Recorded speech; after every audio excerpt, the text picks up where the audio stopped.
Hello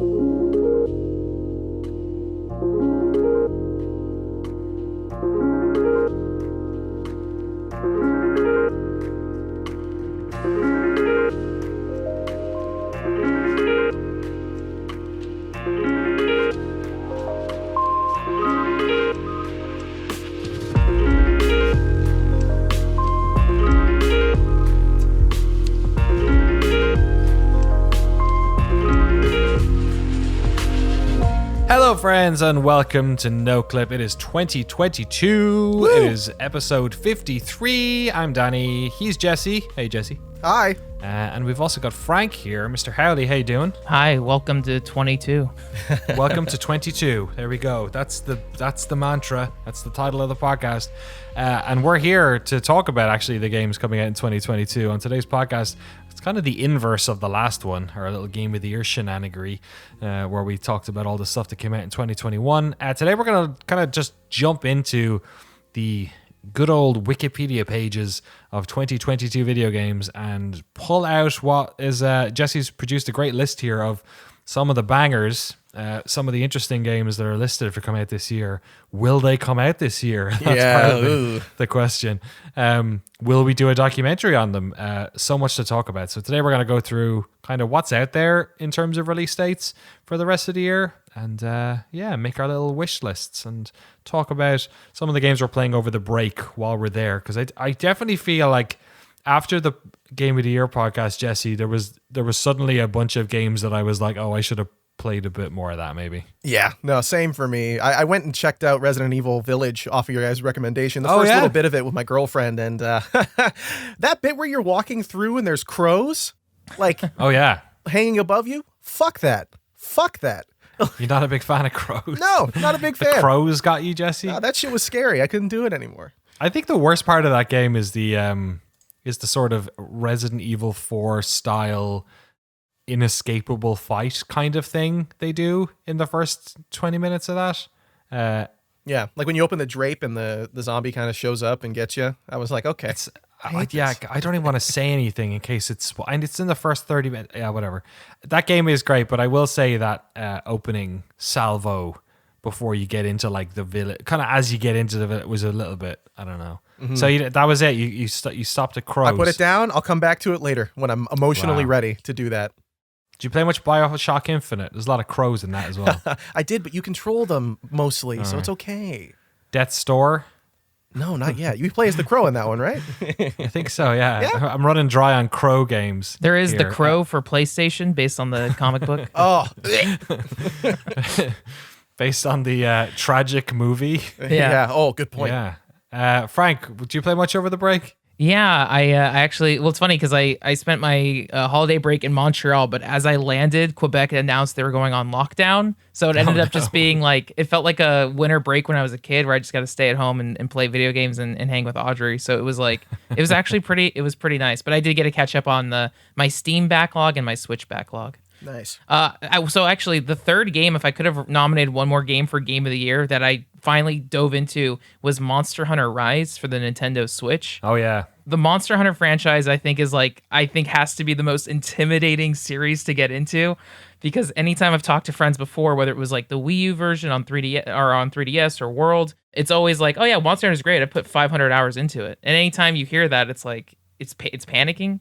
But Audrey like shepherded me through Monster Hunter Rise, and I finally got hooked on it to the point where like I was staying up late trying to grind out more weapons and armor. And the reason the Switch version works is like I feel like it's pretty casual friendly and the load times are instant, so you can jump in and out of missions quickly. But yeah, Monster Hunter Rise is like very addicting, and it like I feel like with this one, I got into World, the previous one, but this is the one where it finally clicked, and I tried different weapons, and I like can recognize the monsters now, and I finally feel like a true fan of the series. Nice. Man, I've always tried and just never gotten into it. I needed a lot of easy to play games over the break. One that Jesse has on his list, I also played to completion. It was the easiest, most relaxing, no brain game ever, which was the Gunk. Mm-hmm, the Gunk. What did you make of the Gunk, Jesse? Yeah, easy, no brain, like just zero thoughts, all vibes. That was the game. It was just, it looked really nice, but very straightforward gameplay. It's kind of like Luigi's Mansion, but you're sucking up the gunk, as it's called, instead of ghosts. and everything. That's literally like the one thing you're doing in the game. It's just sucking up weird, like floating black snot. And some sort of puzzle elements with them and platforming and bits and bobs. It's made by the by the SteamWorld Dig people. So they are maybe best in class at making like a selection of Skinner boxes for you to open and upgrade trees and all that sort of stuff. It's a little bit light on the gameplay side, but it's also like fairly short. The only part I didn't like was the last hour of that game was a drag. I don't know, the boss stuff at the end. What else did you play over the break? I checked out The Artful Escape after we did the Goaty podcast, and that was really good. I really, really liked that.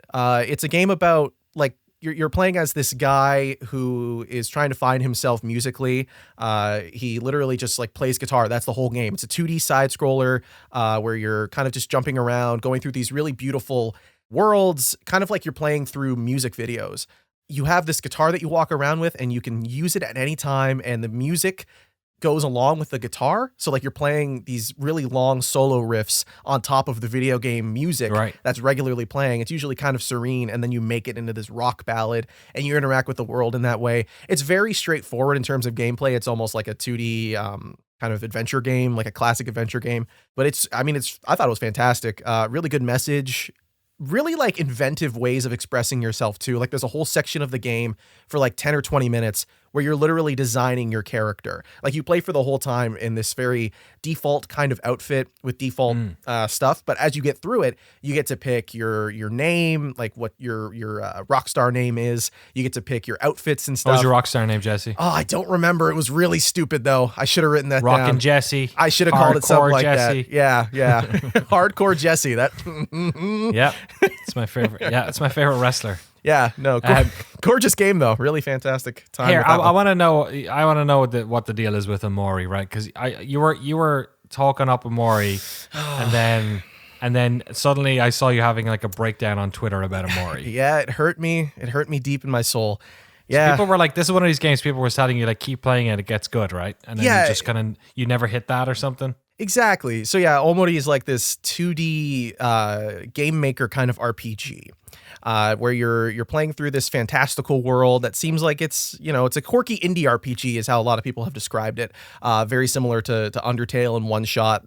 That's kind of the thing people were throwing at me to suggest that I play Omori. Right. And it's close to that. It's very much a quirky indie RPG, but it's so slow for like no reason. I thought it was going to be a Nier Automata situation, right? Where the first like 3 or 4 hours with Nier, I was like, I could put this down. The combat's kind of whatever. I don't know what's going on.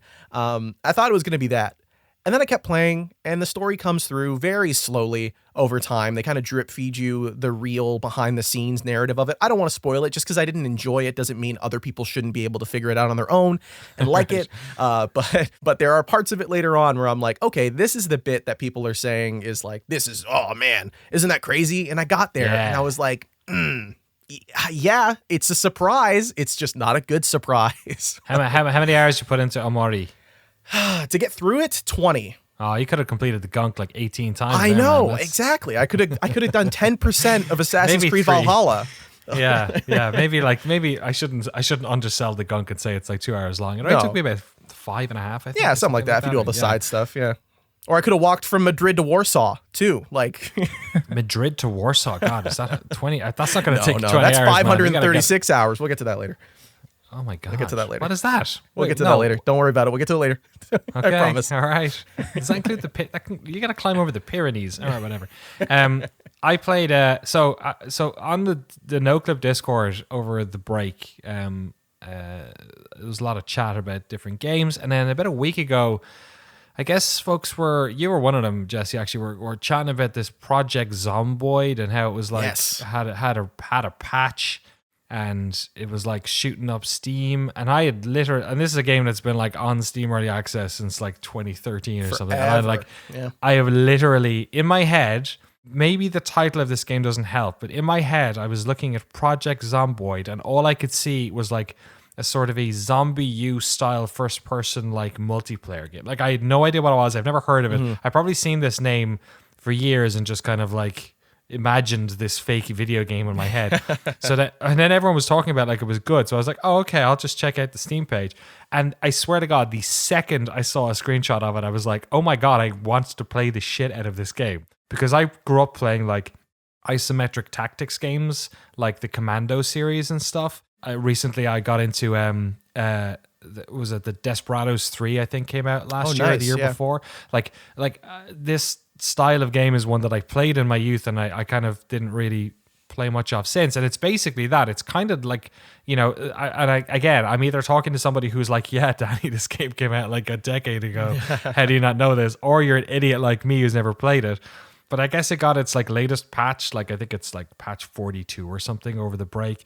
And it's basically, like an isometric. It kind of looks a bit like The Sims, except maybe that's underselling it a bit, but you're controlling one character, trying to survive a zombie apocalypse. You are like rummaging through buildings and, building stuff and trying to break into houses. And it's very like, it's like Dwarf Fortress level of simulation, kind of, where it feels like, where, you have to like find a can opener to open cans, and you can hotwire cars if your skills are high enough. And what happened to me was something ridiculous happening. Oh yeah, like I found a digital watch on somebody, and then I picked it up, and that allowed me to like see how warm it was, which helped me like regulate my heat. But also you have to make sure to turn the alarm off, because somebody might have an alarm sounding, and then you're like creeping around and the alarm goes off and all the zombies jump on you. That's so awesome. I'm super into it. I've been watching a lot of YouTube videos about it. I feel like I am literally a decade late to the party on Project Zomboid, but it's super fun. It's very interesting, and it's like very high stakes all the time, because you can get infected and then that's basically game over as far as I know.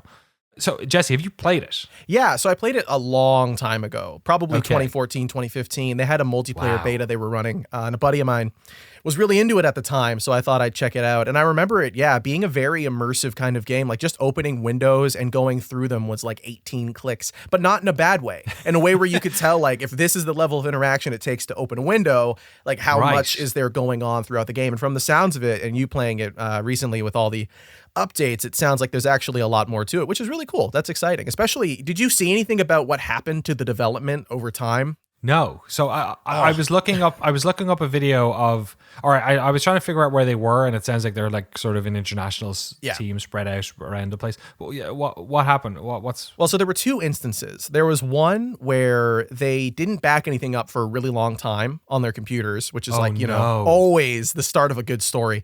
Oh, I read this somewhere on the Steam page. The laptops got stolen or something? They had someone broke into their home, or a group of people broken in their home and stole all of their stuff, so they lost months of development. Code. Source. Like, that's awful. Oh, no. Something else happened. I can't remember what it was exactly, but there was another like catastrophic event with the development over time. But I remember that story. Yeah, that's every game's catastrophic story. We've been rambling. Frank, what else have you been playing? But yeah, I do want to check out Project Zomboid. I downloaded it, but I haven't played it yet. But I feel like that's a game that I'm hoping maybe one day we'll cover. But the story is amazing. The game I finally played, speaking of being late to the party, is I finally like went all in on Hades. Yes, because I covered a little bit of Hades like when I did game capture for like part 4 or 5 of the Noclip doc. But usually when I play a game for Noclip, it's very fun, but it is also my brain categorizes it as work, so I usually don't return to the game for a while. And then as I was catching up with my Steam backlog, I enjoy like relaxing with games where you can grind. And Hades is like, one of those amazing roguelikes where every time you die, there's permanent progression, or you get like currency that you can use to upgrade so that every subsequent run is easier. So I think on my Steam hour total for like that holiday break period was like 15 hours of Hades. And I got to the point where I could kill Hades on multiple runs, but I still haven't completed the story. But like I tried every weapon, and like, I was so addicted to it. I would end up going to bed at like 5 a.m. So it totally threw off my sleep schedule, but that is a sign of a great game. Yeah, Hades is amazing. It took me an embarrassingly long amount of time to finally kill him. like I think we only showed gameplay of it in the final episode, maybe because like that was also like we won't show it until then. But yeah, you weren't recording gameplay on that stuff for a while, because I think it was because the only way we were capturing a lot of it for a while was we had dev access. We were playing like a dev build via Epic. for a long time. I still have access to it now. I'm sure they haven't pushed to it in quite a while, but yeah, but then we needed so much of it in later episodes too, because they were really getting into the weeds, and people were playing it at that stage, so they kind of knew. That's wild. What else were you playing? You've got one more down here? Yeah, I guess the other game that I finally went back to, one that came out, I feel like right before the pandemic started, it was Deep Rock Galactic. Oh yeah, it's fun. Which is now a PlayStation Plus game, and that game is again. Oh really? Yeah, it's on PlayStation Plus for January, so I recommend everyone download it. It's a great game to play with friends. There is a solo mode, which is mostly how I played it, where you get paired up with a bot, and that's I describe it as like a podcast game, where it's like, oh, this is such a good game. Oh, that's cool. I didn't know they had the solo mode. Yeah, and you can like power up your robot. It'll fight for you. So I ended up doing the turret class.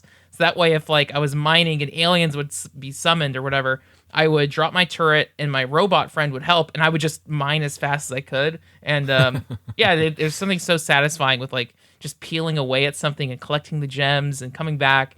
I still need to play it with a group of friends, and I'm hoping now that's on PlayStation Plus, my PS5 friends might get it.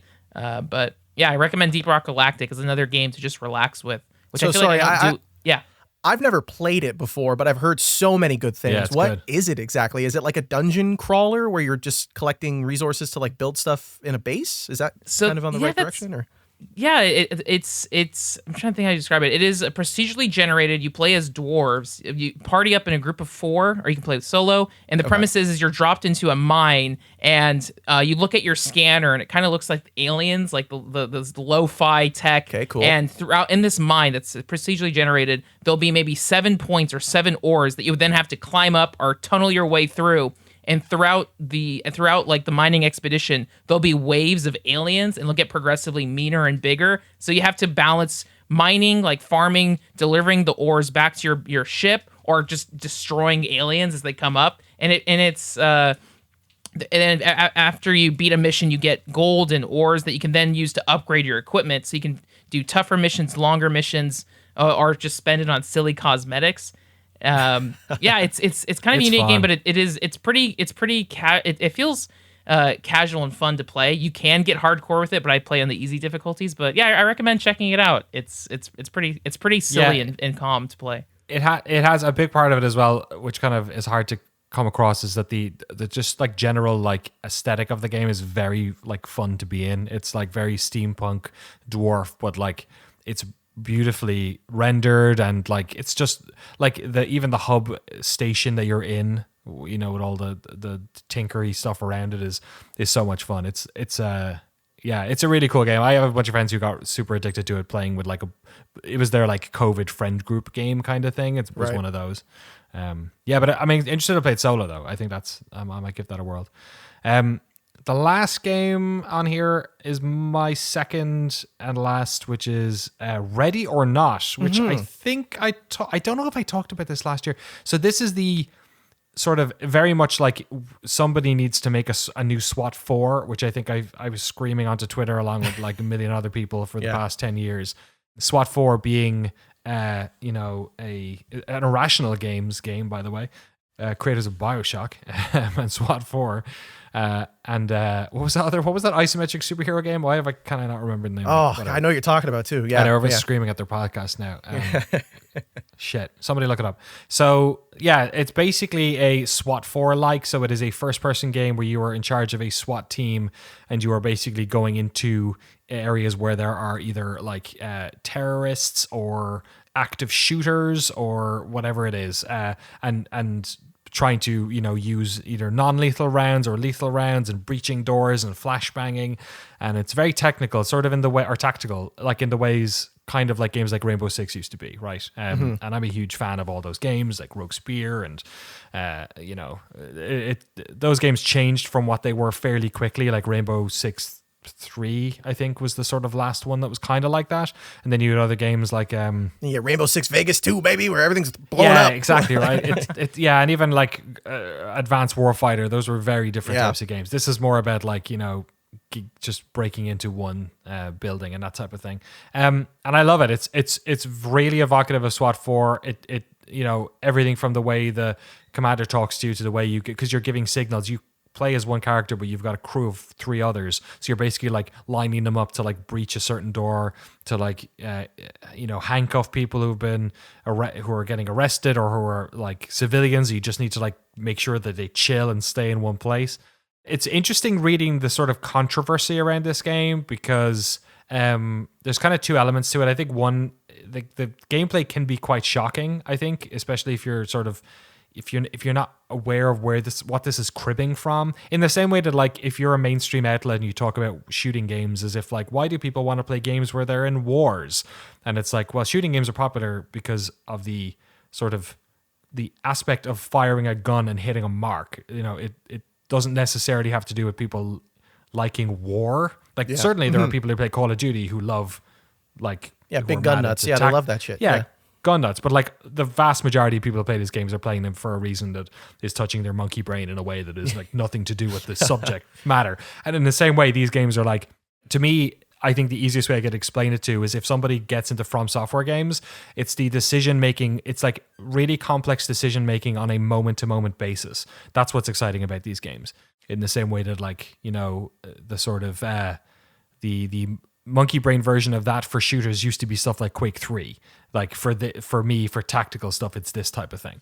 The other controversy that they added in, or that has been talked about recently, is that they were talking about adding a school shooter mission to it, which I can totally see how Americans would feel about that. To me as well, this very much evokes, because this game is not made in America, and obviously outside of America, people have different feelings about, America is a country that has a lot of school shootings and also has a police state. Not every country has that, so it's easier for them to sort of make entertainment around that than perhaps it is here.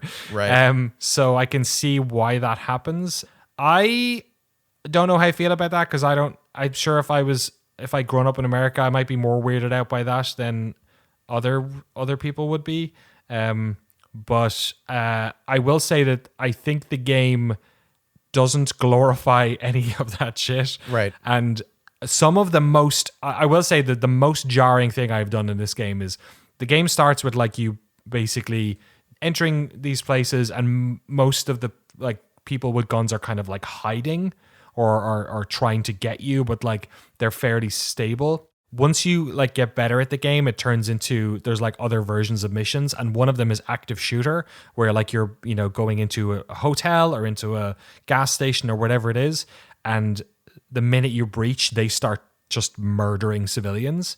And it is about the most unsettling thing I have ever done in a video game, because every time you like decide to go through this door and like to breach it safely so that your crew doesn't run into like gunfire on the other side, but you can hear the shooter shooting people in the next room, like, and that they're just like gunning down unarmed people. So it's, to me, it was more jarring once I started doing the active shooter stuff, where I'm like, I'm not sure I want to see this in a school level. Exactly. Like that's maybe a little bit too much, which is interesting because I think SWAT 4, which I think is a really cool game, but SWAT 4 goes off the rails real quick. Like it starts to kind of, it's not taking itself that seriously. It becomes kind of like pulpy. Like the missions you're on end up being like sort of, by the end of it, you've got like weird like Zodiac killer style people who have like dozens of women locked in his basement. It just turns into like farcical. Yeah. Whereas this game is like so much more realistic and a bit more. It's obviously not trying to make a joke of this, which is admirable, I think, maybe. But in so but doing, it is still a video game, right? Well, in so doing, it makes the action of the game feel more real and more intense. Right. So it's weird. It's provocative, but like the one feeling I get when I do a couple of those levels is I am glad I don't work on a SWAT team. Because that seems like the scariest job in the world. Like you're just running in and there's... The last thing I'll say, because I've rambled, the last thing I'll say is that maybe the most fucked up thing that's ever happened to me in a video game is I was running in and there was a civilian and I told him to get down on the ground, and he put his hands behind his head and kneeled down, and the shooter came around the corner and just blasted him away. And I was like, he's dead because I told him to stop. Fuck. That's brutal. It was brutal.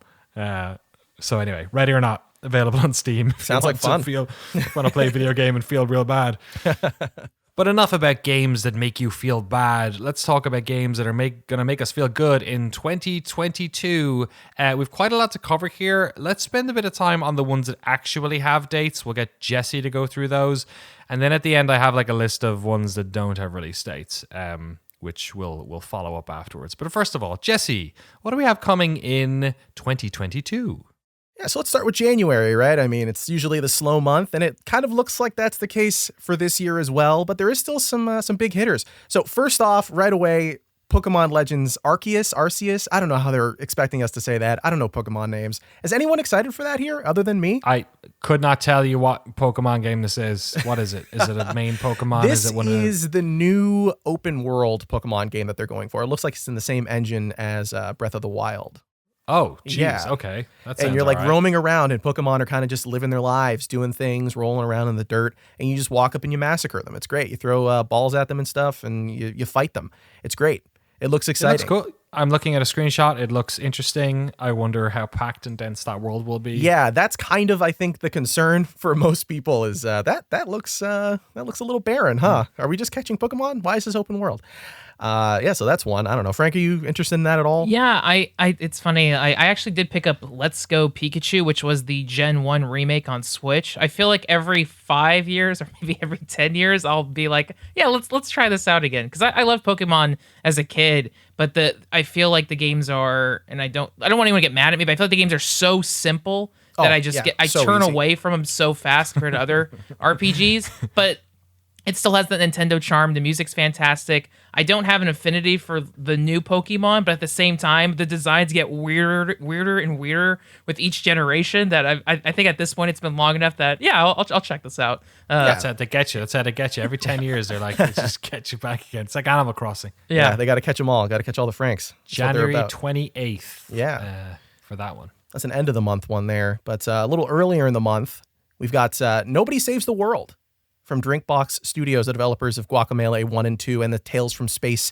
series. I don't know if anyone played Mutant Blob's Attack, but that's I played a bunch of the games. I did not know about Nobody Saves the World, and there's another one that's creeping up on me here. Yeah, it's a hot new one. It's coming out on the Xbox family of consoles and the PC. It's actually going to be on Game Pass if you want to check it out and you have no prior interest in that. Speaking of Game Pass, because you said what was on Game Pass? Deep Rock. Outer Wilds is on... Sorry, Deep Rock's on PlayStation, whatever that is. Yes. Outer Wilds is on Game Pass. If you have not played that, listener, go play Outer Wilds. Please. And then buy the DLC, and then play the DLC, and then listen to the podcast, and then watch the doc. There's a lot of stuff you can do after you play Outer Wilds. We're all tapped out on Mobius Digital games. Rainbow Six Extraction I see here as well on the 20th. I was going to say, yeah, that's also coming to Game Pass as well. Is it? Yeah, it is. Yeah, exciting times. It's going to be on Stadia, too, if you have that for whatever reason. Previously known as Quarantine. Yeah, and then they changed the name for some weird reason. I can't imagine what that would be. Yeah, that looks like Siege, but with zombies. I don't know. Could be cool, maybe. Yeah, I don't know. I just spent 10 minutes talking about what I'm finally glad that somebody made a real fucking Rainbow Six game. So yeah, and then on the other end of the spectrum, another one's out there for you, right? Don't you want to play the zombie version of that? That's really action heavy. Come on. Is Ding Chavez in it? No idea. Nope. Keep moving. All right. One here I have no knowledge of. Danny added this one in Windjammers 2. Yeah, the second Windjammers game. Windjammers is this is a big game in the Giant Bomb community. Certainly is. I was going to say it's a Giant Bomber, right? Yeah. The Windjammers. It's just an old Data East game that came out in arcades. It's like a super fun like tennis style game with frisbees basically. It's Windjammers. They are playing sort of volleyball with frisbees. So whoever it is, .emu is it? I think are making this remake. Yeah. They made a remake of this a couple of years back for the original Windjammers. It was really good, and that sort of bought them the creative license to make a sequel. So they will be putting out their own version of a Windjammers game on the 20th of January, and we all hold our breath. And then the other one I added here, just to sneak it on in, I saw that you didn't put many remasters on here, probably for good reason. Yeah. But the Legacy of Thieves collection for Uncharted is coming out on PlayStation 5 on the 28th of January. Yeah, exciting times for that one. It's coming on a PC too, I believe, right? Oh, neat. Yeah, so that'll be cool. We can see mods for that. Can't wait to see Crash Bandicoot model in there to take Fuck place of Nathan Drake. Nathan Drake. What'd you Yeah, no say? more of that motherfucker. Yeah. Is that coming out PC? Are you sure? I'm I like, didn't see it listed. well, let's see. Also, earlier you mentioned the games there from Irrational's Freedom Force. That's what you were looking for. Thank you, Freedom Force. Apologies to all the people who are screaming to their podcasts. So stop maybe yelling that's at coming you. to PC later, but it's currently listed as only Yes, PlayStation just 5 2022 on- release there. So at some point that'll be out this year as well. That's exciting. You'll have to wait to have Crash Bandicoot. Fuck Nathan Drake. Exactly. So we tried our best there to find some that are interesting in January, but February, that's the month, baby. That's when it is. That's when everything's coming out. Worth mentioning that a lot of these games were coming out in January. Yeah, and then they had to delay January, them. yeah, they all sort of got pushed into the same weekend in February almost. Yeah, unfortunately, they're still drinking the bottle like we all are of 2020, and that one's not run dry. But February, yeah, that's the big hot ones there. That's where everything's coming out all at the same time, which is going to be rough for our wallets. Dying Light 2 there at the start of the month, February 4th from Techland, the newest of the Dying Light series, if you could tell from the 2 there. Yeah, that's exciting for me. I mean, I really liked it, but there's been a lot of controversy on Twitter around that game, which has been interesting. If you were wondering what that Madrid comment was about there, Danny. What were they saying? So they put out that big news post about how many hours it'll take to 100% complete the game. They said 500 hours. You got to stop doing this. They have to stop doing this. This is this is the death knell of every developer. Like, don't put the 100. That doesn't sell me on it. Nothing good on can come of it. I don't want to play 500 hours of anything. Well, yeah, and it's a ridiculous number because it's like you have to 100%. No, like the people who 100% the games are like 0.001%. Exactly. But then also they'll probably do it in like 300 hours because they're better than. Eventually they will, and it'll just look bad. But what's the Madrid to Belgrade? Well, so when they came out with that stat, they had right next to it how many hours it takes to walk from Warsaw to Madrid, and that's 534 hours roughly. Like, sounds about right. Which, that's probably accurate, but why are you putting that next to how many hours it takes to 100% complete the game? And that's not even accurate, by the way. They had how many hours it actually takes to like regularly beat the game. 70 to 80 hours. This is like, because it's a game about making choices and about doing different things, right? This is how many plays you'd have to do to experience all of the narrative choices that the game has. And like, that's cool, but I'm not going to do that, man. I'm sorry. But anyway, that's just some Twitter shit. Twitter's just for complaining about stuff. Nobody, exactly. That's all that's it a is. storm Nothing in a smart's teacup. going on there. Yeah. 0.001% of people who care about that game saw that tweet. I didn't even see it. Lucky. I'm interested to see what Techland do with this game. Obviously, they've been making a bunch of games within this genre. And 2 is a game that's gone through like long development. Yeah, long development for sure. Yeah, and also just like a lot of different changes in terms of scope. So I think the it'll be interesting to see how this thing ended up shaking out, because they were trying to do a bunch of, and it wasn't Laidlaw. Who was somebody involved? It's a big it might have writer. been Mark. Yeah, whoever it was involved at one stage, and they were sort of talking about how decisions you'll make will have an impact on that world. So yeah, it'll be interesting to see sort of how it ends up shaking out. Not too much long to wait on that one. A little later after that, about 4 days later, so I hope you finish that game in 4 days. Sifu, I don't know if you guys have seen any trailers for that. Frank? It's like the badass martial arts game. It looks cool. It looks awesome. It's from the studio this Slow thing. Clap. Yeah, they did Absolver was their last game. I loved that one. And this looks like it really builds on that kind of martial arts aesthetic that they've got going on there. Really cool mechanic, too. The more you die, the older you get in the game, so the harder it is. Like to actually do the martial arts. Very excited for that one. I think that looks really cool. I wonder how they'll balance that one, or will you just have to reset the game? Is that like a sort of a, because that you can get stuck in a hole in, like, is it Bloodborne that I'm trying to remember which is the game that where you end up getting stuck in a little bit of a progress hole, because games usually do the opposite, right? If you die a lot, they'll they're like, do here you something go, to make it easier. Yeah, figure it out. But yeah, this is one of those different Maybe it ones. makes it slower. Maybe you get slower, but then the enemies do as well, or something. I hope so. wonder how Something like that. Yeah. But the big hot one, I feel like for everyone on here, hopefully anyways, I know Danny's probably excited for this one. Horizon Forbidden West on the 18th. I don't know, man. You're forgetting what's coming out a week after Horizon. No, this is the one you're most excited for, I'm sure, right? It's a toss-up, right? Horizon's out on the 18th and Elden Ring's out on the 25th, and they're like two of the biggest games coming out this year for sure, and they might end up being the biggest games that make it out in 2022. Yeah, I'm very excited for Horizon. I think that studio, obviously we did a big doc on the first game, I think that studio has some of the smartest people for a studio of its size, just like incredible institutional knowledge. Technically as well, they pushed so much out of the PlayStation 4 Seriously. fairly late in its life cycle. So I think having them have a bit of breathing room on the PS5 will hopefully produce a game that looks even more interesting. As well, I'm just excited about the setting for this one. Obviously, when we were over there, we sort of we can talk about it now. They accidentally had the world map up on a room we were doing interviews on, and myself and Jeremy instantly recognized the peninsula that it was set on, because it's here in the Bay Area, and hopefully it looks like it stretches over to Yosemite and maybe up to the Pacific Northwest and south down to Mexico. Maybe, I'm not quite sure. We'll see when the game comes out. But yeah, super jazzed. What about you guys? Oh, super excited. Frank? Yeah, I wasn't a huge fan of Horizon 1, but this new one I'm excited. I'm also excited to see how it takes advantage of the PS5. I have a feeling this will be the game I relax with after getting stuck in Elden Ring, but I'm excited for it.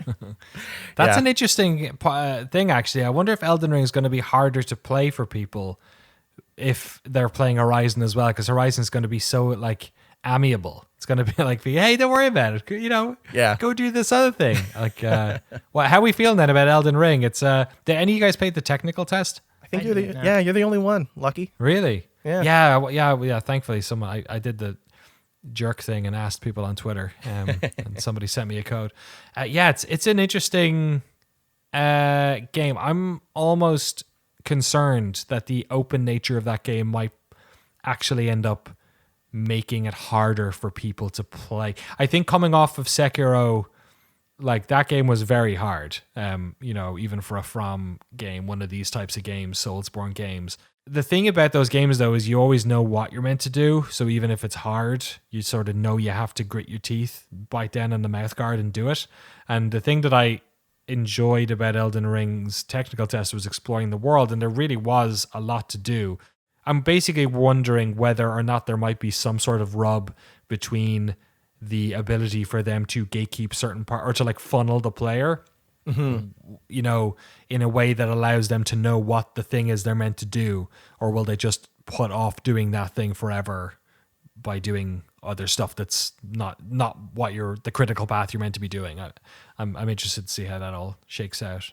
But yeah, I'm with you on the open world design being a little confusing, or not confusing, but like me having concerns about it, because I feel like the thing that made people not the thing, but one of the things that people really loved about Dark Souls is that kind of breath of fresh air you get when you reach the end of something and you see how the world loops back in on itself. And those moments are so like refreshing and nice. And they're like, oh, I remember this place. I feel safe again, where this is open. And it's kind of like that element I feel like might be a little less so. And that was something I really enjoyed about it. And I know a lot of other people really liked about the first Dark we'll Souls. see. Because even in the technical test, you could see them doing that just sort of on a bit of a macro scale.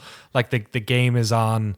like the world that you're in is kind of ridiculous because it has, it's lots of like, kind of like Breath of the Wild in a way, where it's lots of like plateaus right. that you can only get back up certain ways, or using like your crazy, there's like a rocket pad jumps for the horse and whatnot.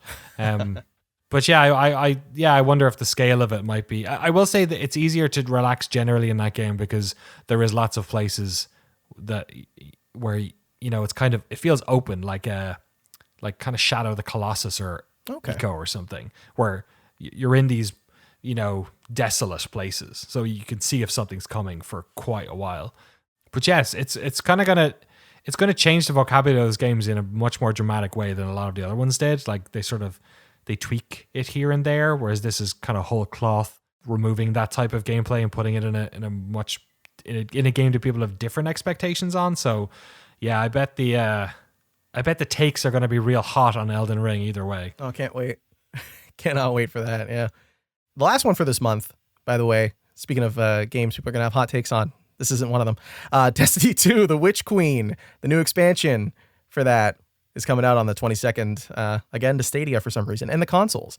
That's an interesting one. I don't know. Does anyone here play Destiny 2 regularly? Nope, absolutely not. Destiny 2 is my podcast game. It's a game I'll Nice. play at the end of the night, catch up on my dailies. But I exhausted all of the content that I could do at my level in the past year, so that's why I'm excited for the Queen, just to have some new strikes and things to play. I never get hardcore into it. That's why I am same thing with World of Warcraft or other MMOs. Is once the game turns into work where you really have to manage and have a dedicated raid schedule, I bounce off. So I'll do all the casual content I can. But the shooting is really nice. The aesthetic, the space stuff, it's so it's so cool and striking to me. So I'm excited to play it, but I'm not going to get hardcore with it. But it'll be nice just to have new content to dive into. Nice. Yeah. I'm looking up when the first Destiny came out, because are we coming up on It's got to be at least 5 years, right? Like at least. Yeah, I was wondering whether it was 10 yet. It's 2014. Oh my.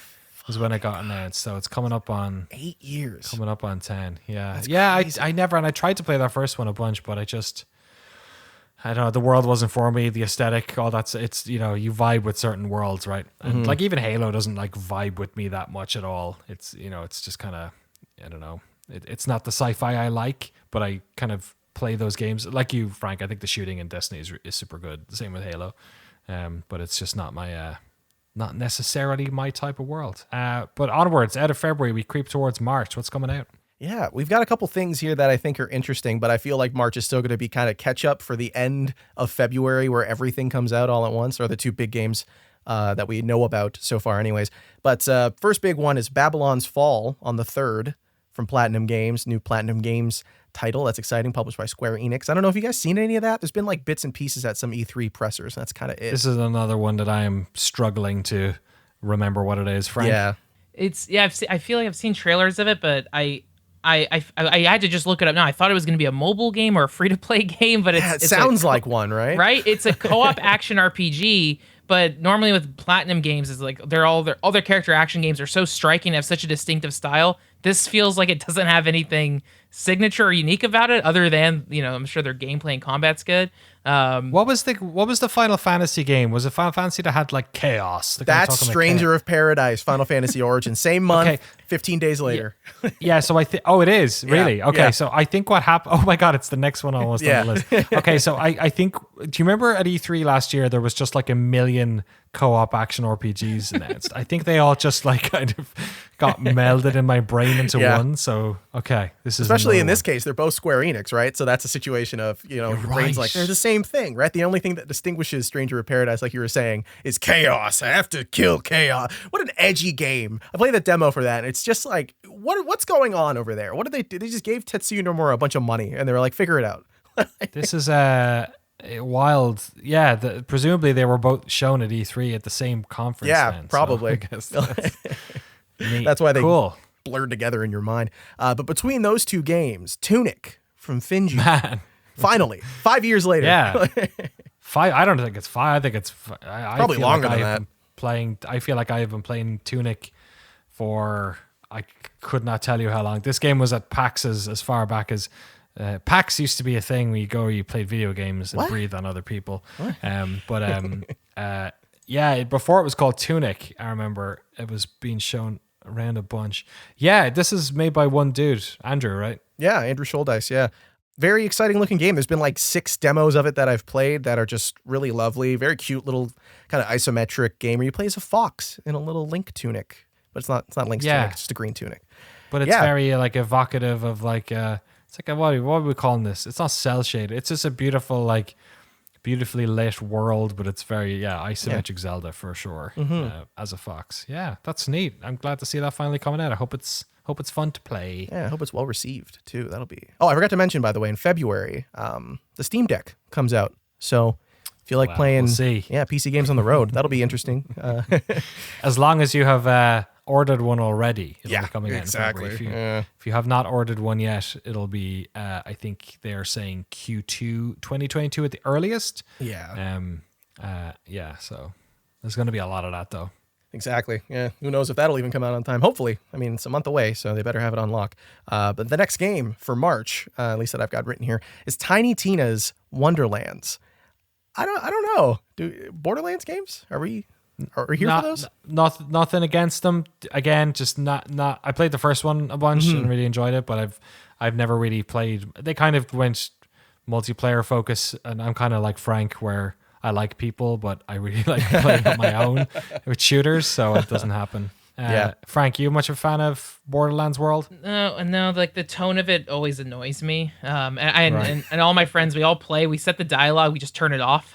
That way, we just focus on the gameplay and the gun. And I appreciate they're doing the sword and sorcery stuff. So maybe it's actually cool and there's cool spells, but just the tone of the writing, everything just is not for me. Yeah, Tina specifically is kind of like a divisive figure, I feel, right? Yeah. Jesse, did you play that game? Which one was she in? 3? She was in 2's DLC, I think, and a little bit of 3. I haven't played 3 yet. I played most of 2 and the DLC for that. And, it's a video game where you shoot guns and people are loud in your ear. I liked the first one. I played through that and enjoyed it. The second one, a lot less so. I think like the joke was kind of getting tired on me, but it's still, like Frank was saying, I think it's fun to play. Like it's got great gunplay. I like the abilities. I like the different characters and the way they interact and stuff. But yeah, for the most part, this seems like a good diversion and a good like way for them to get away from that kind of almost getting a little tired, I think, with Borderlands 3 design that they've got going on, the wasteland kind of look. So this is interesting. It's got more melee combat. I don't know. It could be really cool. It could be really fun. I might not play it. I don't know. We'll see. March there, just in the middle, though. GDC coming back, maybe? Yeah, we'll see. 21st to the 25th. E3 has been cancelled, or E3. We'll see if they're even doing an online E3. I think Jeff Keighley has kind of gotten that whole thing scooped up in the meantime. But GDC is set for March 21st to 25th. Obviously here in the States. And here in the West Coast, Omicron is kind of peaking. We're not sure if it has peaked yet. So it's kind of a question of where we'll be with that wave by March. But yeah, especially in San Francisco, where the rules around this sort of stuff have been more stringent than most of California with regards to attendance of places, whether how many people you can have and how much, whether or not you have to have a vaccine and all that sort of stuff. So, yeah, we wait and see. GDC has not happened since I moved back, I think. Jeez. No, did it happen? I'm trying to remember. No, it was cancelled. It was cancelled. It was like the first thing to be cancelled because it was March of 2020. So, yeah, it never happened. So this would be the third year it got cancelled if it happens. So we'll have to see. One more game coming out in March, though, from somebody who we interviewed at GDC back in 2018, I think. Yeah, it's the last one of that month on the 31st. Weird West. That actually got delayed out of February, which maybe was a good idea. But yeah, it's from the founder of Arcane, founded the studio there, Wolfeye Studios, coming out on all the major gaming platforms, PS5, Xbox, all that. This is Rafael Conotonio's sort of, again, isometric emergent sim. It sounds maybe more. That's how they described it. Yeah, maybe more in the Commandos vein. Maybe it'll tickle my Project Zomboid itch as well. I'm not sure. Small team. I hope this comes out in the way he wants it to come out. I think it had a fairly fast development, I'd say. Looks interesting. It's got a cool name. I think this could be cool. I hope it's good. That's kind of how I feel about it. I like Raphael and I like the type of game he's going for because I played sort of games a little bit like this and it sounds like he's going for a lot more depth. So I hope it's neat. Yeah, I'm excited for it, but the number of trailers I've seen, it's still like I'm very confused as to what exactly is going on, but it looks like it's my jam. I don't know, Frank. Yeah, it looks sick. I was just looking at the Steam screenshots. It's got perk trees, things to level up. The aesthetic is cool. I hope it does lean into the weirdness of it, and like if it's gonna be like Dark Tower-esque or just I'm excited to see what curveballs they throw at us. But yeah, I'm always in the mood for a Wild West type game.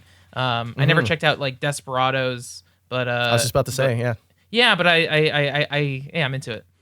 And that's kind of it for like confirmed release dates throughout the year that make a whole lot of like concrete sense. Not that these won't possibly get delayed. We're still living through a bit more swimmy. Some of these ones. Yeah. So we'll see if these happen when they do. But in April, Stalker 2: Heart of Chernobyl is coming out on the Xbox platforms, especially just on the Series X and Series S. So it's the first, I believe the first exclusive to the next gen Xbox consoles game. And it's a new Stalker. That's exciting. Yeah, and it won't have NFTs. Apparently. It was going to have NFTs for a while there, and then, for like 24 hours maybe. That was an interesting, series of events on Twitter. quick turnaround on that idea. Yeah, I'm interested. I think obviously GSC Game World have been in a weird spot. I think it's been a long time since Stalker's heyday. I'm a big Stalker fan. I've played hundreds of hours of those games. And I hope, but it's a series that like still has a massive fan base, a huge modding fan base, big community who still loves those games. That crew are always good at like pushing technical boundaries, and it looks like this game is definitely doing a lot of that. Hopefully, it's able to run, and it's always tricky especially when you're trying to launch day and date on consoles. I think that becomes even more tricky. I think Cyberpunk was a good example of that. So, I am very excited. I will say I'm cautiously optimistic. Mm-hmm. Yeah, I wonder from the technical side if that's why they are only going with the next gen release and not doing cross-gen. Oh yeah, I bet. Yeah, I wonder what the publishing deal was there anyway. They're not owned by Microsoft, so this is perhaps get a bit more money in the kitty. For me, I think Stalker is always going to be a PC focused game. There have been some studios that have sort of like for instance Techland have managed to bridge that gap. I think Dying Light has done well, and Dead Island did well on consoles, but Stalker is a different beast. It's less, there's a lot more poking around, and I who knows what they're doing with this one, but it's very systems heavy. I wouldn't want to play this without a mouse and keyboard, just knowing how their inventory systems even work and how much you have to sort of work on the fly in those games. I doubt this thing was ever, or maybe, who knows, maybe it was, and then they saw how much Cyberpunk was struggled to get on the old machines. But I'm excited for that. Either of you guys play much of the Stalker games? It's always been revered. It's even in my Steam backlog, but I think at this point I might just wait to dive in fresh with Stalker 2, because I was always afraid with the old Stalkers. I heard like you have to install this mod for the best experience, and I just never wanted to do the research to figure it out. So I think Stalker 2 I'll dive in. Yeah, those games are buggy. Yeah, roughly the same for me. I'd probably just wait until Stalker 2. I've heard so many good things. I've tried the first like 20 minutes of one of them, and I was like, you know what? I'm good. I get it, but I'm good. Next one, August, Saints Row on the 23rd, maybe. Not Saints Row 4 or 5, whatever one we're on now. Yeah, it's just a reboot. They're just calling it Saints Row. It's got a whole new style to it. Yeah, it's got a whole new crew, I think. Yeah, so I don't know what they're gonna do with this one. It looks like they're making big swings with it. Yeah, we'll wait and see. I'm not sure if that aesthetic or the vibe they're going for has maybe landed. I'm not sure. We'll see. I hope that game is good. I have liked a lot of Saints Row games. Yeah, me too. Even after 3, I was like, this is getting, what's going on with 4 here? What are we doing? It's getting a little much. But excited for this, I guess. I don't know. We'll see. September, Test Drive Unlimited Solar Crown. I didn't put this in here. Danny, you're a big car guy? Yeah, I stuck it in. Well, it's just the first Test Drive game that's come out in 10 years, so I think it's interesting to see it come back, because this was kind of a staple of console driving games for a long time. It also has the most ridiculous name ever. Test Drive Unlimited Solar Crown. If you told me that was a Kingdom Hearts game, I would not be surprised, even remotely. It's just sometimes Japanese studios, when they make these they do the English games, you end up with these like absolutely terrific. There's a whole genre of actually, sorry, I'm trying to see who. I'm just making sure this is actually out of Japan. I don't think it is. I think Kyloton are working on this, which is actually in Paris. They make the WRC games, so okay. I take it back. So I don't know, maybe it was branded, but there was a whole genre of Japanese soccer game that came out in the 90s, and I'm not even talking about Winning 11, but just other ones that have like the most amazing names, like just combinations of words that we'd be too scared to use as English speakers, native English speakers, that they just don't give a fuck. And I think Test Drive Unlimited Solar Crown is right up there with like, that's just, that to me, that is such a throwback 90s Japanese sports game title that I am 100% on board. I absolutely love it. Hopefully it's good. Those the TDU games are rad. Nice. Do we know what is the setting is? Is it going to be the same, like one single map, or is it around the world? Just magical island thing again. I do not know. Let's do a quick jump into the Google tells me Hong Kong. jump into Hong Cool. Kong. That sounds cool. okay. I'll do that. Yeah, Hong Kong Island. Okay, that's amazing. Is that what it says? That's yeah. a bit of a interesting place to be setting a game in 2022. Yeah, I Something don't know. tells me they're not gonna touch on anything lean there, eh? No. No. That's yeah. There's very little about this game out, which is also the other sort of big question mark on it. Would not be surprised to see Stalker slip. Would not be surprised to see Saints Row slip, or Test Drive, or the next game. Yeah, we'll see on the release date for this one. I don't know. A little confident, I think, but we'll see. Starfield from Bethesda and Xbox and all that, just coming out on the Series X, Series S, and the PC on November 11th is what they've got written there. I feel like it might be March 2023, but we'll see.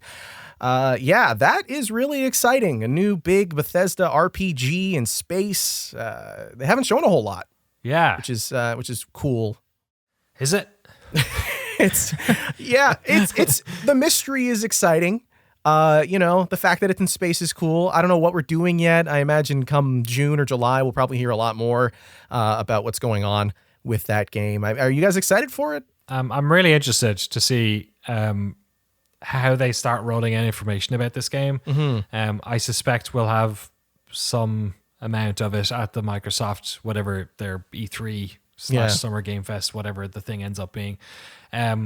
Yeah, I think this is so the COVID stuff is interesting because it is having this obvious retarding effect on everything, where all of the games that are in development or were in development a year ago all slowed down, and they have continued at that pace. Yeah. We didn't come out of the slowdown.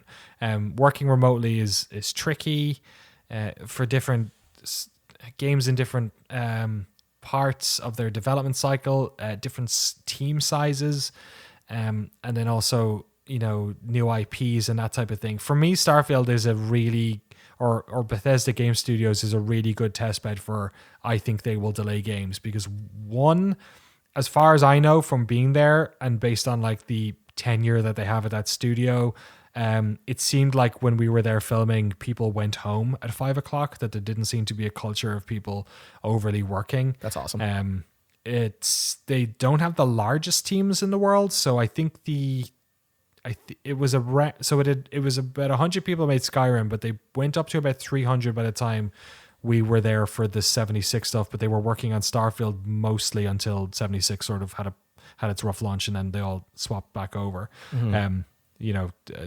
6 was a twinkle in Todd's eyes at that stage, I think. Yeah. But even seeing the way the teams work with, they did a lot of scrums. They had a daily meeting, I think, in the big auditorium. I could see remote work being something that was tricky for the studio, for them, more than some other ones. I think they have a fairly involved process. I think Todd Howard seems to be the type of person who likes going into offices and talking to people and having meetings and guiding that way. So I could see this being a tricky style of development for them. So that's the reason why I worry about Starfield, and perhaps also why they've not put much work into creating slices of the game to be shown, because obviously that detracts from the development process. You have to spend a lot of time making those parts look good and play good so you can show it to people. So that's kind of why I think maybe we've not seen too much of it, even though they announced it quite a while ago now. So yeah, I don't know. I would not be at all surprised if that didn't come out in 2022. Yeah, they've got a lot to prove too, right? Like, not a lot to prove. It's Bethesda Game Studios, but after the reception to Fallout 76, I don't know if they can come out the gate with something that doesn't. Or I assume that they can come out with something, but gamers are always going to get mad about everything, so I don't know if there's any way to really solve that problem. But I think at the very least it needs to be technically competent. Exactly. I think they can't launch a game that has that type of, which is almost impossible when you're talking about the types of games they make. But people want to find stuff there that doesn't work. But 76 was buggier than most. At least with Starfield, there's no expectation of what this game is, and perhaps that, sort of helps them. Whereas 76 was really sort of bucking an expectation that people kind of wanted to have its feet in both both lanes, as it were. Yeah, Frank, what's your take on all this? I don't even know if you're a big fan of their games. It's funny. I loved them. I feel like the first Bethesda game I got into was Oblivion on 360. I love that. I played Skyrim, played Fallout 3. I feel like I got burned out on Bethesda's game design. Like I had fun with the 3 games I really spent like 100 hours in plus, and then after that it was just I don't know if I could do this anymore.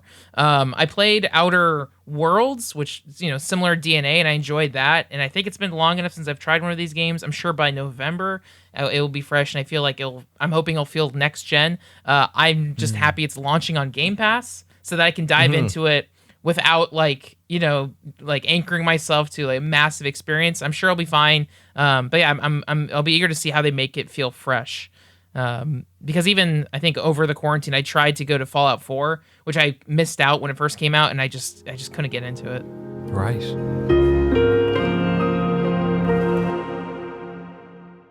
So, we've spent a lot of time talking about games that have release dates, but we have these others lurking in the darkness that don't have release dates. We chatted a lot about some of these games maybe slipping. I don't know if the ones that don't have release dates have a higher chance of slipping, or if they're being sort of cautious enough that maybe they will actually land this year. They're just not setting it in stone yet.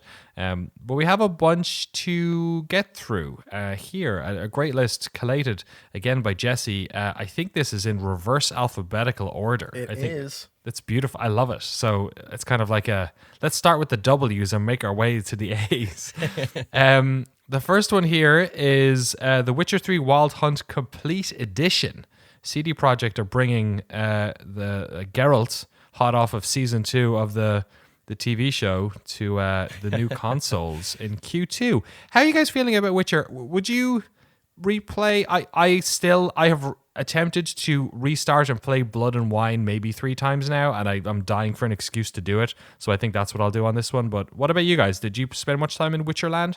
I beat Witcher 3. I think it took me 80 hours, and that's not even me doing everything. I left a lot of the map unchecked, but I've always heard the DLCs are incredible. So I think this would be the perfect time to jump into the DLCs. And I think there's even a feature where you can start a DLC run with full gear and everything perfectly leveled for that. Yeah.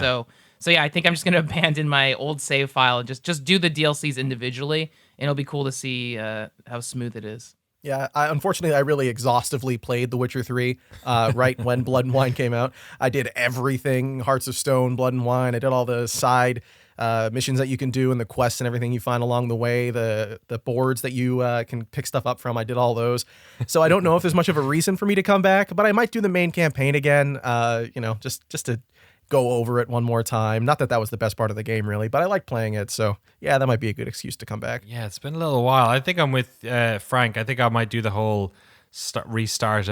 Because Red Dead's another one where I'm kind of I could go back and play Red Dead, but also I remember how long I spent in Red Dead. And I'm do I really want to sit there, do that all again? Blood and Wine, at least it's in one of the cool parts, Frank, is that it's in a separate map, Toussaint, so it's a whole new world for Geralt really to. Thank you. That's it's from The Witcher 3. Moving on from The Witcher, because this is quite a long list. I am super excited for 2 Point Campus. This is the follow-up to 2 Point Hospital. Check out one of the first episodes of the Noclip podcast, actually. It was all about 2 Point Hospital and Theme Hospital. 2 Point Campus is their next game. It's a perfect fit. It's the theme park, theme hospital style, but on a college, an American college campus. So excited for that, or a North American college campus. You can live out your dreams of actually being on campus in university in North America again. Dude, aside from sort of, maybe... Actually, I'm not even going to get into it. I was about to list 4 or 5 things that are horrible that scare me about colleges over here. But I will say, I went to college in my hometown in Ireland. I would have dreamed to have gone to college in what I saw on Van Wilder, which I assume is what actual every college is like for every person, regardless of how much money they earn in North America. What do you guys think of this? Did you play much of the theme hospitals, 2 Point Hospital stuff, or am I kind of on my own with that? I think you might be. Frankie? Yeah, I feel like those games feel like brain work, and so I yeah. How about System Shock Remake? Also has a sort of TBA 2022 date on it. This is made by our good friend Stephen Kick up at Night Dive Studios. They're kind of close to us. I was thinking this might be a fun one to do as a project, actually. We did an interview with him at GDC a couple of years back. Also, I just want to go to his house because he has like maybe the most impressive PC big box collection I've ever seen. So that would be fun to film. Stephen, I have not asked him any of this. So if he's listening, hit me up. What about System Shock Remake? How do you guys, again, I feel like generationally you might have been just outside of the window for System Shock because I was barely in it. Yeah, System Shock 1 I never really spent any time with, but I did play System Shock 2 about 2 years ago through to completion. That was fantastic. Nice. But I played the demo that they put out for this a couple years ago, maybe 2 years ago at this point as well. And that was really good. I liked what we saw there. I'm anticipating this. I'm just interested to see how they translate the systems from the first System Shock into a more modern kind of game. And I love the music from that demo. So if they could do that for like 20 hours, I'm Steve down. was showing me some tech stuff from it, which I'm not sure if it's public or anything, but he was showing me some of the destructibility of the enemies, and it was super cool. It was like really interesting. Nice. Yeah, like System Shock is a game I never played, but everything that's been inspired by it, I've loved. So I'm definitely down to check it out, and I really appreciate Night Dive putting out these remasters. Like I really enjoyed their Turok remasters. But this isn't the. You're right. You're right. Yes, You're right, because they've also, I think, did Shadow Man or something get leaked, or I don't know, something happened there where they're remastering that as well. But yeah, this is a full up remake. This is more Demon Souls Blue Point than than remaster. Here's a couple that I have no take on, so I'm just going to throw it to you guys. Suicide Squad, Kill the Justice League, TBA from Rocksteady. Any love here? The gameplay of it made it look like a Saints Row type game, like big city, big dumb action. And I actually really like the Suicide Squad movie. So before that, I had no affinity for even any DC stuff, but those characters seem cool and the action looks fun. So I hope the game turns out well. Hold on, Frank. Did you like the Suicide Squad movie or the Suicide Squad movie? No, the James Gunn one, not the Jared Leto Joker one. Just making sure. I just put a James Gunn up to my forehead. Sorry, go ahead. I know the dad jokes are. Are we the Suicide Squad? Is that what's going on? Is that what you're doing? Let's Dan? make it. I know this has been such a lighthearted podcast, but we keep drifting into weird school shootings. First Omori, now this suicide. school shootings. Yeah, what's going on? I'm excited. I love me a good little Rocksteady action game, and this looks like a fun co-op kind of thing. Yeah. It's nice to see those characters in a video game for once, where you actually get to play them. What we've seen of fighting the actual Justice League looks pretty dope. I'm excited for it, man. A couple of quick hits here. Let's go Splatoon 3, Sonic Frontiers, and Sniper Elite 5. Any love for any of those? These have all got either no date or Q4. Yeah, I'm excited for Splatoon 3. That'll be a really fun multiplayer game. I feel like it's the game that is closest to Jet Set Radio's aesthetic of just super colors, crazy Japanese music and influence. So I'm excited for that. And then Sonic Frontiers, an open world Sonic game, good or bad, I'm so excited for it. So I'm in. Guys, this is all Frank. Well, Sniper Elite, I'm interested to play, although I got into, what was the one? I got into Sniper Ghost Warrior Contracts 2, which came out in the summertime last year. I got way into that over the Christmas break. It was good fun. But yeah, any of those games where you can slow motion shoot somebody's testicles off, I'm down for. It's a good game, especially if it's Hitler. Yeah, I'll do that. Yeah, exactly. Speaking of which, 6 Days in Fallujah. We'll see if this comes out. So Highwire Games have sort of picked this one back up again. Some sort of procedurally generated, simulation of the invasion of Fallujah, the liberation of Fallujah. This one depends on cuts what a lot side of you're ways. on to say that. Yeah, yeah, and then and even then, Yeah. obviously this is a very controversial game. We'll have to see, how it sort of shakes out. It is TBA for next year. I wouldn't hold your breath. It looked, what they showed from a sort of a development standpoint, looks like it's fairly early on, and it looks like those realistic sim games or even just like this kind of feels like it's somewhere between a Call of Duty and a sim. They take a lot of work, so we'll have to see. Shadow Warriors 3, Salt and Sacrifice, and Resident Evil Reverse. All of these coming to, sorry, not all of them. Shadow Warriors coming to new consoles or old consoles and PC. The other two coming to new consoles. Any love there? I think Salt and Sacrifice might be the one that sticks out there. Ska Studios do some awesome work. Yeah, that looks dope. I'm excited for something after how good Salt and Sanctuary was. It looks like it's a great evolution on that idea of a 2D Dark Souls. Frank, any love for those?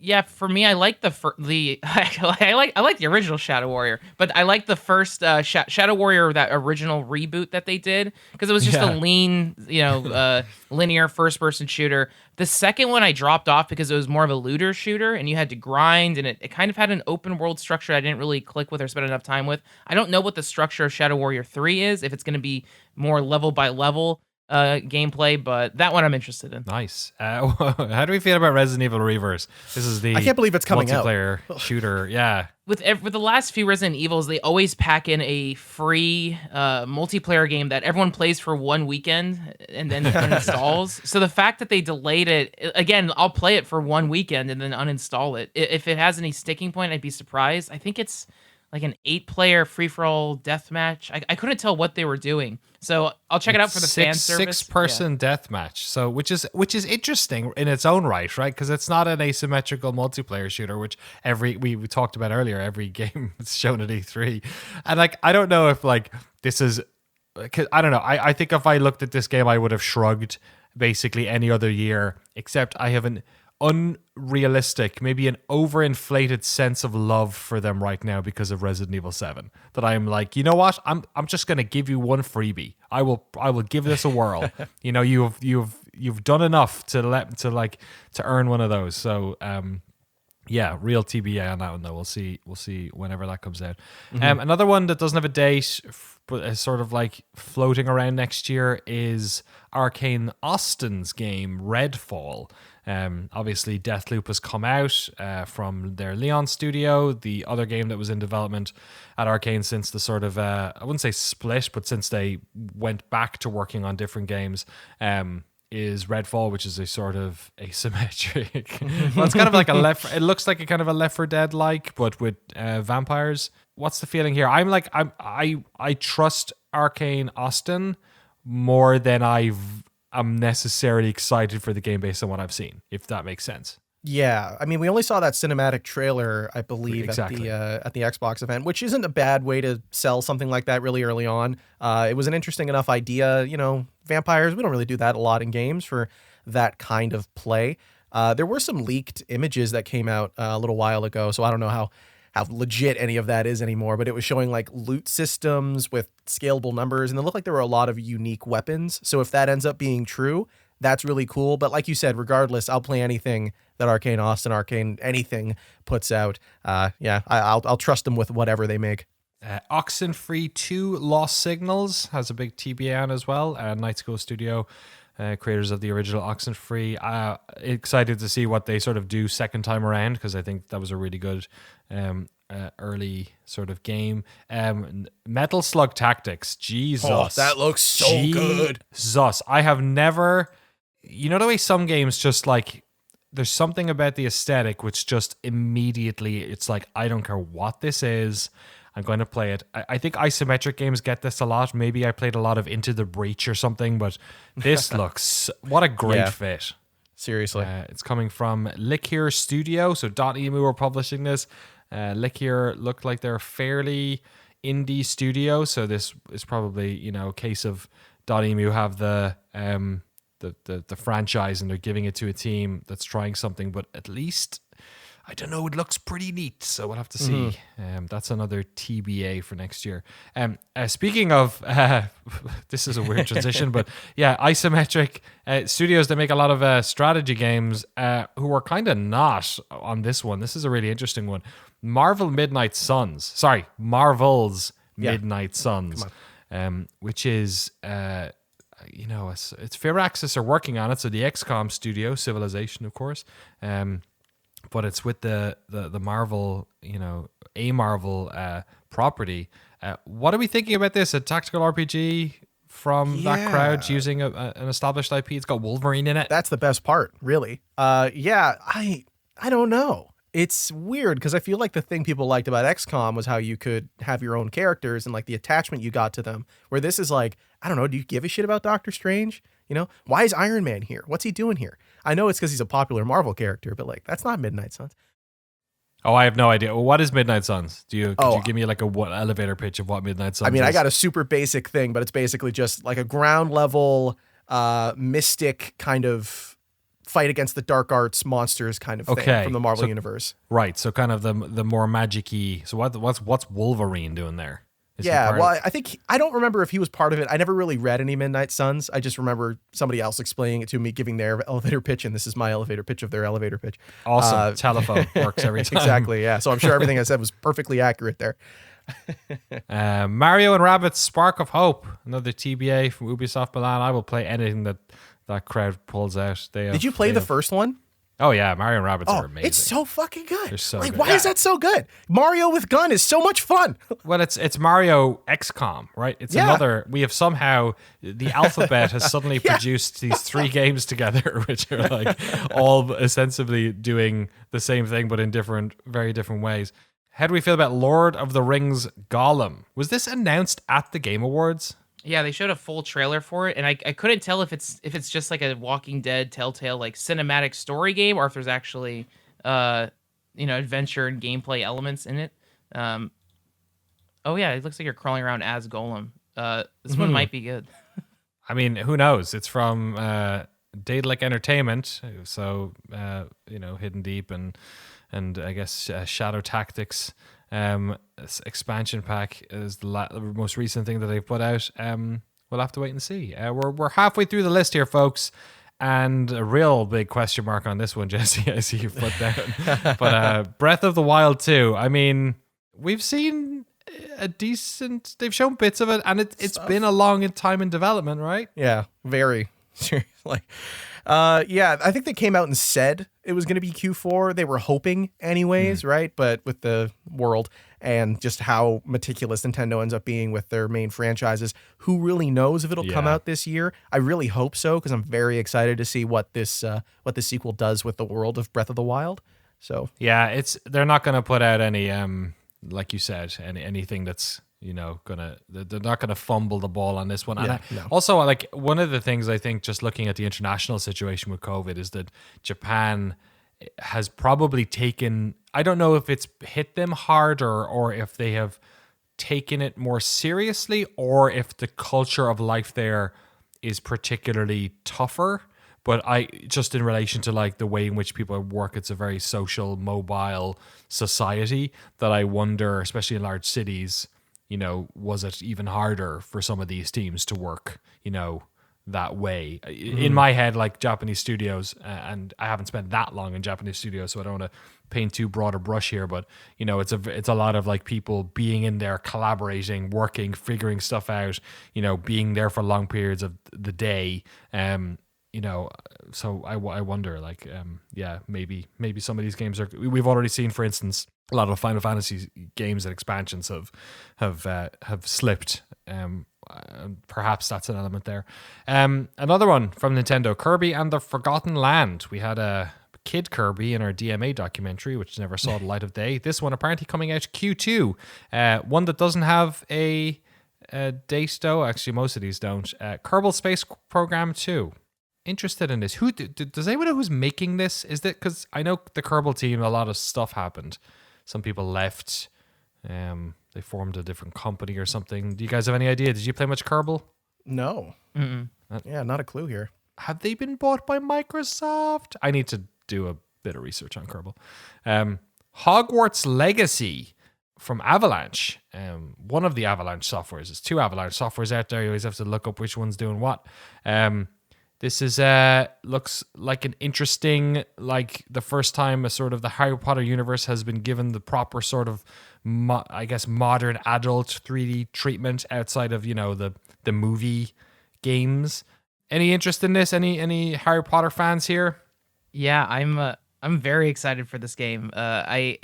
Different team, but I really like the Lego Harry Potter games. There's something just very fun and cute about that world, and it's cool to get a real video game for this outside of just the movie tie-in games. So yeah, I'm hoping this is really cool. Yeah, it goes far back enough too that like it doesn't seem like you're going to be dealing with like, oh, here's all your favorite movie characters again, baby. This is like in the 1800s, so it's going to be new lore, new stuff. They get to kind of do what they want with the story. I don't know how involved J.K. Rowling is. Hopefully not at all.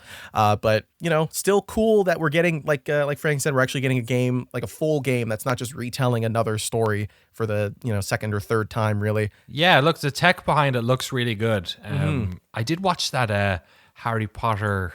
What do they call it? They did this. The with reunion, right? Yeah, they did it with Yeah. Friends. They did it with Harry Potter, and it was funny because they kept cutting back to interviews with J.K. Rowling from like 2019. Did you see this? Yeah, and in the corner they're like, "This is from 2019, by the way." Yeah, We they were- didn't hit her up or anything. Yeah, my wife was like, "Wait, are they showing that like lower third, like the this is in 2019 thing?" Because they showed it every single time that clip came up with her, and it was like, "Is this like this was before she was? This was like when she was cool. This was like Or before we knew started- she was a monster. Yeah, before. Yeah, exactly. Fucking hell. So, I don't know. We'll see. I know there's been a lot of controversy around that game. Obviously, there's a lot of, rightfully, there's a lot of, emotions around that franchise at the moment, what it means to people, and obviously, sort of the hard stance that she's taken on certain topics, specifically one topic, taking a real hard stance on it for some reason. Yeah, so I don't know. I for at least I think for the development team, I hope that they are able to shake off some of that. But I also understand people's, if they feel like they're lining the pockets of a monster, I hear it. More on that, I'm sure. A big hard TBA on that though as well though, and it's a big game, so we'll have to see if that makes it. Another big game as well, Gotham Knights from WB Montreal. Excited to see what comes of that one. There's a lot of these between that and what was the other one? The other big Justice League. Yeah, Kill the Suicide Squad, Squad. Yeah, that's a lot of these. Yeah, DC's going big. Why yeah, not? we had all the Batman games for a long time. All these games, and then also we should Marvel Midnight Suns as well. So we do have a chunk of these games. That Guardians game surprised the hell out of me though. So I think I'm more open to some of these than I would have been maybe For coming sure. off of. I don't know. Avengers was. I'm not a big Avengers. I'm not a big fan of any The of this Avengers stuff, game so. was dog, so we don't talk about that one, all right? Right, That didn't come out. okay. Right. Are you a fan of the Avengers, like the franchise? All the Marvel nonsense? Yeah, I've watched all of that, unfortunately. Okay. It's a lot of time wasted on that. It's just not for me. I totally get. I wish I liked it, kind of thing. You know what I mean? But, Right. But it's interesting.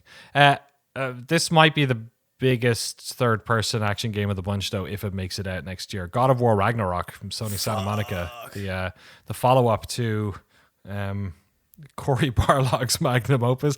I don't want to say that because I don't want to reduce it down to one person, of course. But the team down in Santa Monica did an awesome job on that game. It's obviously been wildly well received by critics and players alike. It's sort of made God of War the tentpole franchise of the PlayStation all over again.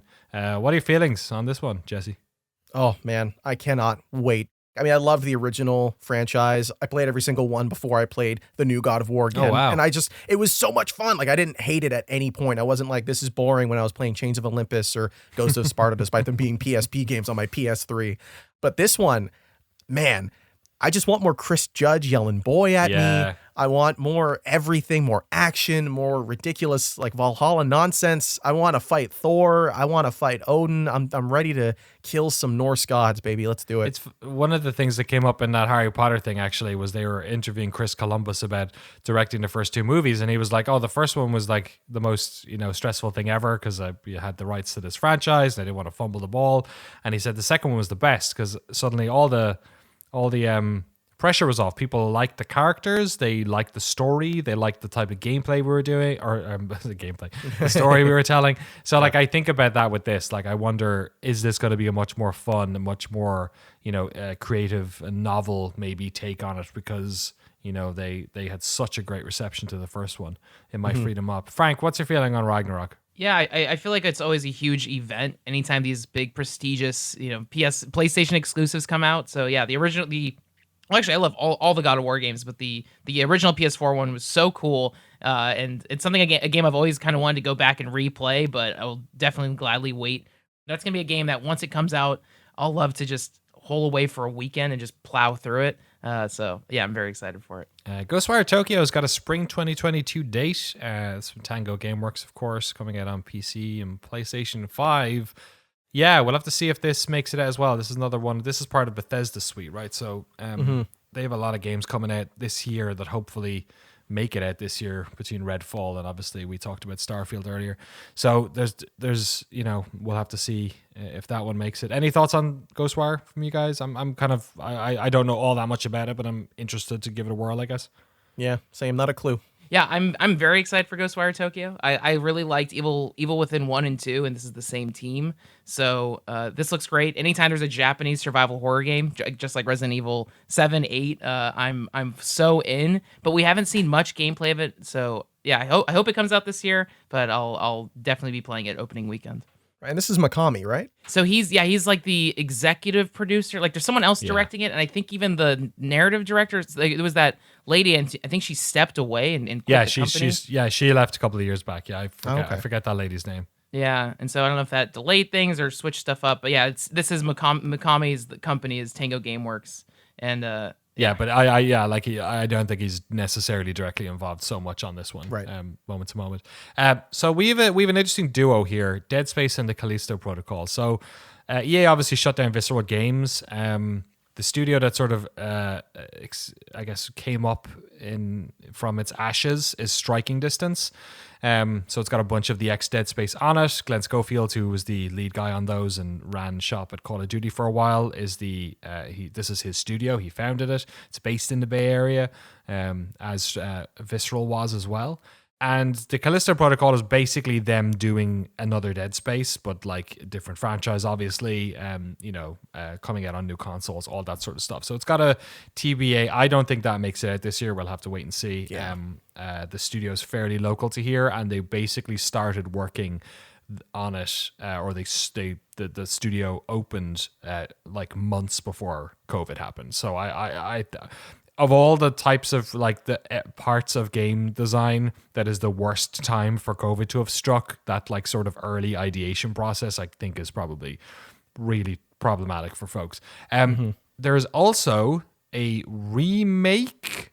It's hard to tell. Motive are basically EA Motive are doing a Dead Space remake of some description. I think it's going to be fairly close to the original, but it's not a remaster as far as we know.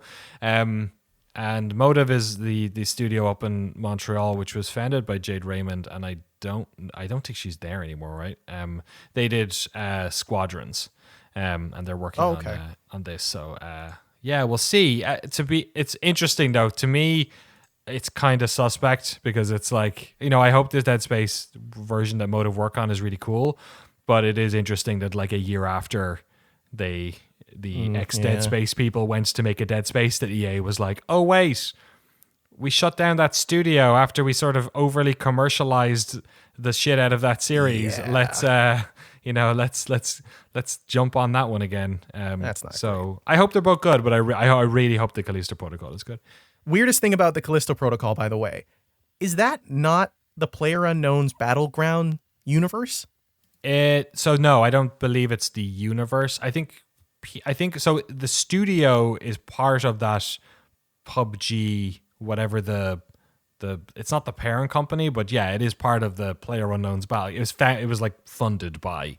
Oh, okay, that's what it is. That thing. So when that game, I think, was announced, people were writing up news articles and stuff, and folks were basically sort of making stuff up, essentially, like reading between the lines, trying to say like, oh, is this like part of a wider, because also Brendan Green is working on another game, right, that he's announced some part of, which as far as I know is also not necessarily, I don't know where people thought that the PUBG, the rich lore of PlayerUnknown's Battlegrounds was going to be this like starting off. So I don't know. Maybe I would put all my money on it having absolutely nothing to do with any of that stuff, because they're storytellers, and PUBG is not a game that has a story really at all. So I don't think so. But it is part. Striking Distance is a subsidiary of whatever PUBG Corp or something like that.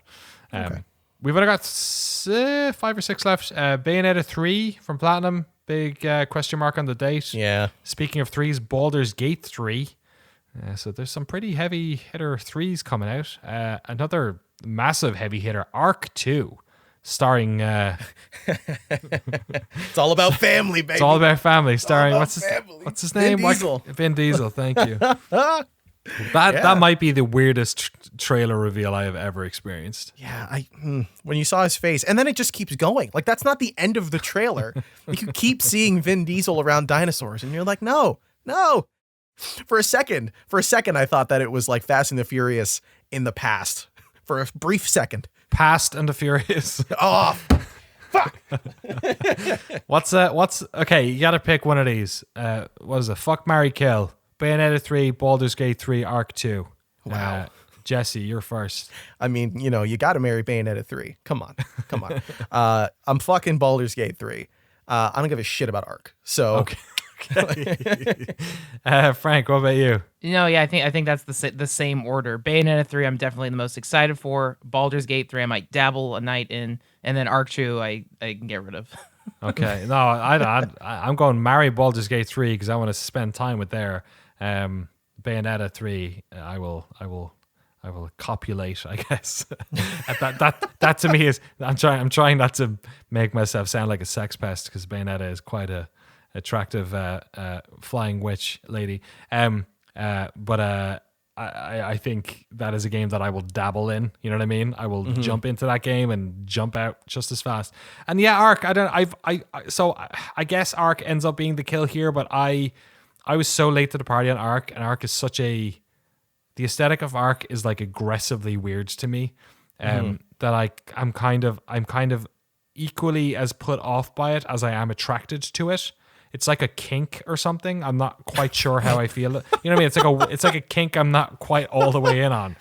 I'm kind of like Arc is your foot fetish, right? That's what you're saying. It's kind of like I'm kind of into. I'm not sure if I want to be into Arc, but there's something about the first one that was it was kind of impenetrable. That I kind of want to like Arc, if that makes sense. Right. So I'm kind of excited to give it a go. We'll see.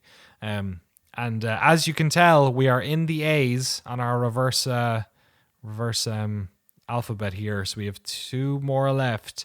A Plague Tale Requiem. That's Asobo Studio, creators of Microsoft Flight Simulator and A Plague Tale, two very different types of video game. That is the sequel to A Plague Tale. What was the first one called? The Plague Tale Innocence. Innocence, is that one? Yeah. Is this the second or third? This is the second. Second? Yeah. Lots of rat tech, lots of rats. Yeah. And then the last one we have here is Abandoned, which you mean Silent Hill 6? These poor devs. This is the game that people thought was Silent Hills or whatever. Yeah. And they have been like, and people were looking at like blue box. That's like, they were like taking out the friggin' corkboard wire to try and like see the hidden messages from whoever, Kojima or whoever. Oh my God. Has he ever said the words blue and box in the same sentence? How do we prove it? He has, or he hasn't. Why hasn't he? So yeah, I don't know. I hope that game comes out good, but it's got the way the internet like creates these narratives around games that you can just see where it's going. Like they either overinflate them or they dunk on them, and then when the game comes good, it's like, yeah, look, it's a phoenix from the flames. Abandoned to me feels like I hope that game is all right, because otherwise people are going to like be mean. I feel like about that one. And there you go. All right, if you had to pick one game from the list of TBA unreleased games, what would you pick if you could only pick one of these to come out in 2020? Okay, let's do two, because I have a feeling we're all going to pick the same one. Yeah, probably. Let's do three games you can pick. I'll go first because I've just once again landed this on you. So I'm guessing Breath of the Wild 2 is going to be for a lot of us. Aside from that, I think 2 Point Campus, because my wife is a huge 2 Point Hospital fan, and so am I, and I think that will be fun to play, and I would like to watch her play it a bunch as well. And then for my third, I kind of really want to play the Callisto Protocol. I don't think it'll come out, but I think that might be my next one. Out of these anyway. Nice. Jesse, do you want to go next? Sure. Yeah, I mean, number one for me, God of War Ragnarok. I cannot wait. I cannot wait. If that comes out this year, that will make my PS5 purchase worth it. Not all the other games that I played on it and enjoyed. This will be the one that does it for me. Yeah, got to be that one. Breath of the Wild 2, like you said. I mean, who doesn't want a sequel to that? Third one, though, I'm torn between Mario Rabbids and Metal Slug. I might go Mario Rabbids because I really like the first one, and I want to see how they expand on that idea. So known quantity, yeah, exactly, yeah. Question marks over Metal Slug Tactics. It could be awesome. It could be one you put down after 2 seconds. Right, exactly. Yeah, Frankie. Yeah, the 3 I'm most excited for, and I know I'll beat. It will be Bayonetta 3, Ghostwire Tokyo, and God of War Ragnarok. Nice. You got your lane. You want your third person action. Oh yeah. Oh yeah. That's awesome. It's going to be a weird year. You know, there are some big games that we mentioned earlier that have dates that, you know, I think the start of the year looks fairly promising with Horizon and Elden Ring and stuff. There's big question marks over games like Saints Row and Starfield and Stalker, all the S games. And then, like these ones here, a lot of them feel like the smaller ones you can see coming out, right? Like you can see Metal Slug Tactics and Rabbids coming out, but like Redfall, I don't know. And I mean, some of these have been coming out every year for the last 4 years, which makes it like, oh, this will be the one. Yeah, okay, we'll see. That's true. It's hard. Like, and some of them haven't. Like, some of them have dates for next year, where like, you know, when they were first showing off Suicide Squad or you know, Ragnarok or something, it made sense to be like 2022 because it sounded like the far-flung future, and like the last time they gave a date was maybe when they announced these games, right? So you get a lot of that lag where games are kind of, they've announced for a year, but it's just because they haven't announced anything in a while. So I do wonder how many of these sort of in the pre-3 window, like the before E3, when a lot of publishers kind of get out ahead of the announcements and say like, oh, we won't be at the show or whatever E3 ends up being this year, whether or not it happens. Obviously the physical one's not happening, whether or not they do a digital one or it ends up being the Jeff Keighley's Summer Jams all over again. You know, which like, you know, which of those will be pushed, we'll know already are not going to be coming out this year. But it could be a slim enough year. But I will be completely honest, there are so many games from this year, from 2021 that I have not done my due diligence on. I'm kind of okay with that. Same. Yeah, it's a good catch-up year. Yeah. I'll have to see. Not to be too pessimistic, but, you know, we'll have our hands full in February with Dying Light 2, Horizon Forbidden West, Elden Ring, that'll be the rest Destiny. of the year. That's it. You don't need it. Nothing else needs to come out. Yeah, February is the new Christmas. This is wild. Absolutely wild. Thank you, Jesse and Frank, for hanging out today on the podcast. Thanks everyone for listening. A bunch of stuff up on the channel since we did the last podcast. I'm not sure if there's all that much, but the DMA documentary went down a blast. All the history of Grand Theft Auto and Lemmings and stuff. Our biggest episode of Greatest Hits yet, and folks really like it. The latest episode of Greatest Hits, episode 4. The patrons voted for Legacy of Kain Soul Reaver, which will be very fun. Amy Hennig wrote that game. A bunch of really cool developers worked on it. It was made in the Bay Area. So we're going to be working on producing that documentary over the next 3 months. A bunch of other stuff in the pipeline. In the meantime, though, Jeremy's Black Mesa doc, he's dropping it over to my house today. I believe it is over 2 hours long. So that's going to be quite fun. I have a near complete cut of a documentary on Hotline Miami coming really soon as well. We're working on Among Us as well, which should come out.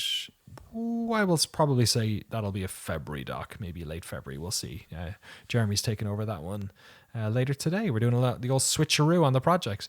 Bunch of stuff up on, if you want more details and all that sort of stuff, head over to patreon.com/noclip to check in on the January patron show. There'll be much more patron exclusive stuff hanging up there. You can hang out in our Discord and tell me to play Project Zomboid.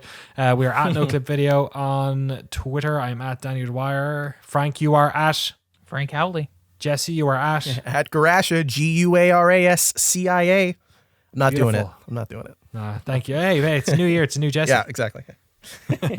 Watch our free docs over at youtube.com/noclipvideo. We have a secret new channel on the way as well, which you'll hear about very soon. Listen to the podcast over at youtube.com/noclippodcast or wherever podcasts are sold.